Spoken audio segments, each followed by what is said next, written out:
Si quelqu'un arrive à maîtriser cette première loi qui est la gestion des ressources, il est en train d'avancer dans une forme de sagesse. Que l'Éternel nous donne la sagesse des ressources. Je prie pour un homme et pour une femme qui entend le son de ma voix. Que Dieu te donne la sagesse pour gérer les ressources que Dieu t'a données. Que Dieu te donne la sagesse pour gérer les ressources. Ne dis jamais que c'est petit. Le peu que Dieu t'a donné, je t'assure que tu peux multiplier. Parce qu'en fait, l'homme a été créé pour multiplier. L'homme n'a pas été créé pour stagner. Regardez le corps de l'homme. Tous les membres sont devant. Aucun membre, aucun organe n'est derrière. Tous les membres sont devant. Les yeux devant, les oreilles devant, la bouche devant, les mains devant. Tout est devant pour que tu puisses avancer. Même tes pieds sont faits en sorte que tu puisses aller devant. Tes pieds n'ont pas été faits pour que tu puisses aller en arrière. Tes pieds ont été faits pour que tu ailles devant. Pourquoi? Parce que Dieu nous donne une grande science que nous devons multiplier, nous devons avancer. Mais celui qui a une forme de folie, quand la gestion des ressources arrive, au lieu de maximiser son temps pour avancer, il décide de dire que c'est petit. Toutes ces personnes qui disent que ce qu'elles ont est petit, c'est qu'elles n'ont pas la sagesse de la gestion. Elles sont folles. Toute personne qui dit que c'est petit, c'est une folie. Voilà pourquoi, moi, dans mon esprit, dans ma grande science, tout ce que tu me donnes, je prends. Même si tu me donnes un petit espace, je prends le petit espace. C'est insuffisant, mais je prends d'abord. Celui qui dit généralement que, ah non, c'est petit, il faut vraiment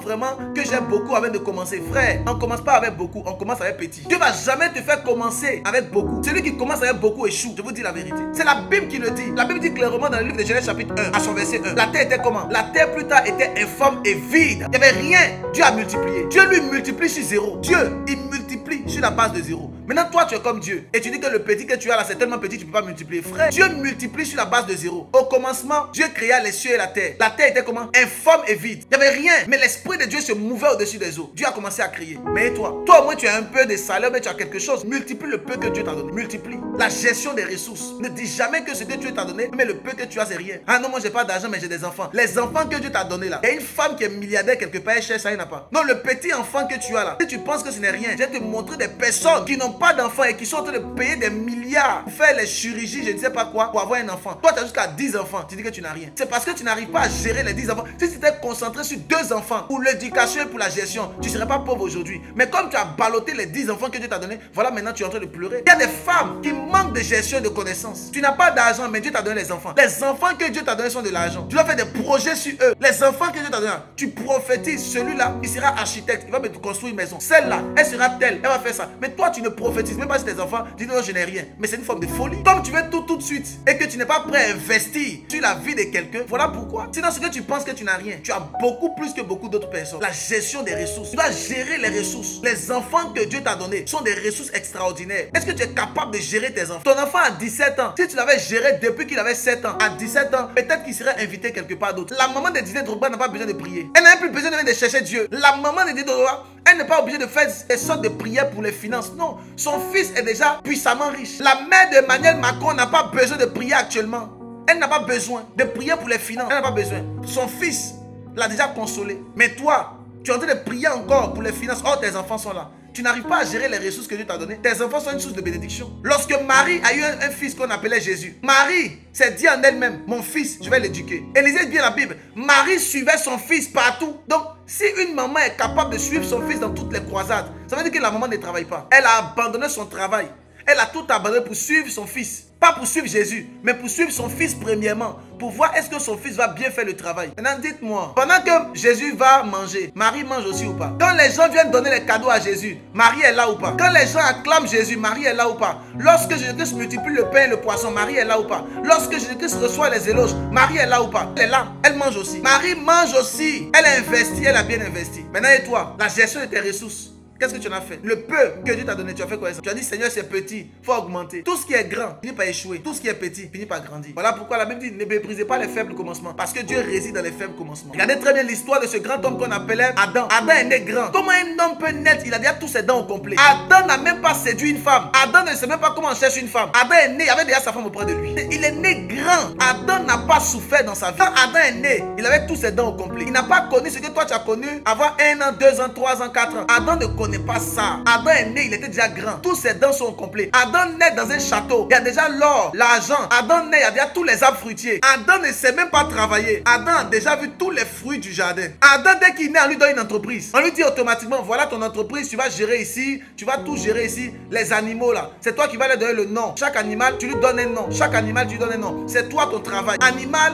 Adam est là et il est dans la gloire. Un homme qui naît sans passer par le processus échoue. Je vous assure, un homme qui n'a pas la gestion des ressources et qui ne passe pas par le processus de Dieu échoue. Et quand vous lisez la parole de Dieu, Adam est couché, il dort. Dieu ne lui demande même pas. Dieu lui-même pense à sa place. Dieu lui donne une femme, Dieu lui donne Ève. Adam n'a pas demandé une femme, Adam dormait. C'est Jésus lui-même qui lui a donné une femme. Adam était dans une forme de gloire sans pareil. Mais tout ce qui est grand finit par échouer. Tout ce qui est petit finit par grand. Mais lisez bien la Bible. Voilà pourquoi je vous parle de la gestion des ressources, cette grande sagesse. Premier élément, Adam a eu un travail sans aller postuler. Deuxième des choses, Adam a eu une entreprise sans même aller créer l'entreprise. Troisième des choses, Adam a commencé à nommer les animaux sans casting, sans rien. Adam il travaille. Adam mange sans même cultiver. Les arbres fruitiers étaient déjà là. Même les animaux de compagnie étaient. Le lion, le lièvre, tout le monde était dans la...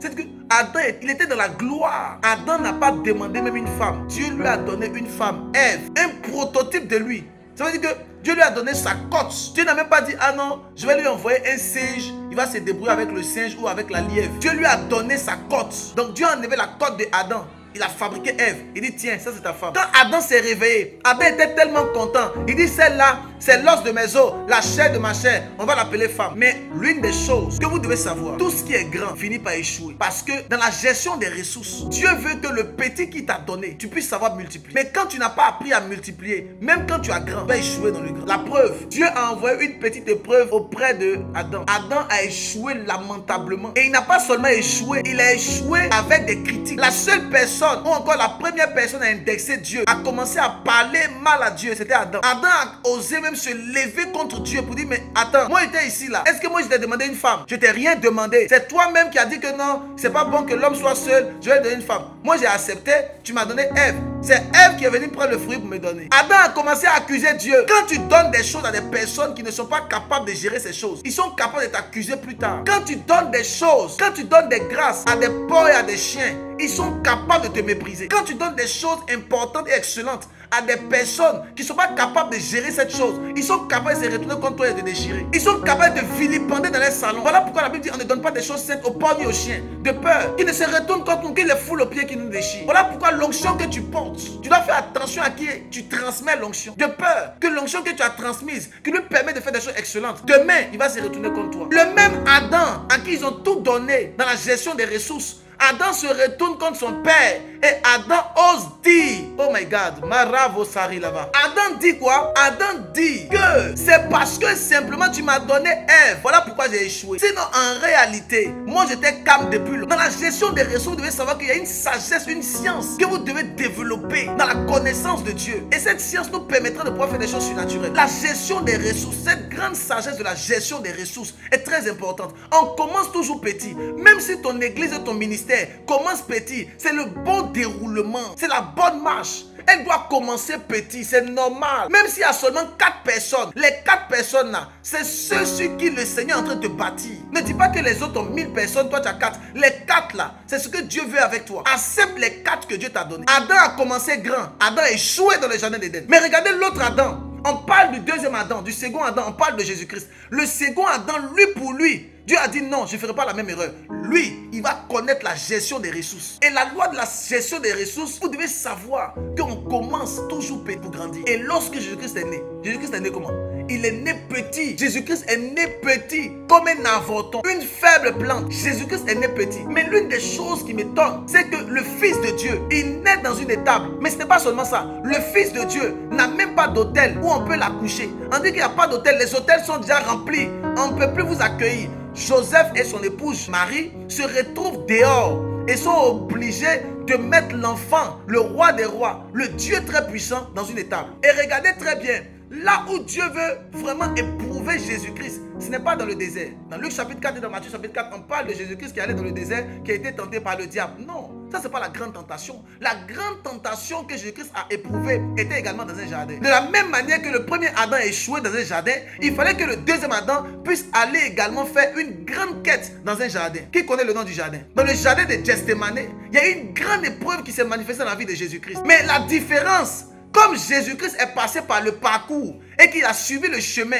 et qu'il a commencé petit dans le jardin de Gethsémane, la Bible dit clairement, Jésus-Christ dit, je ne veux pas cette coupe, c'est vrai, mais non pas ma volonté, que ta volonté seule s'accomplisse. Pourquoi?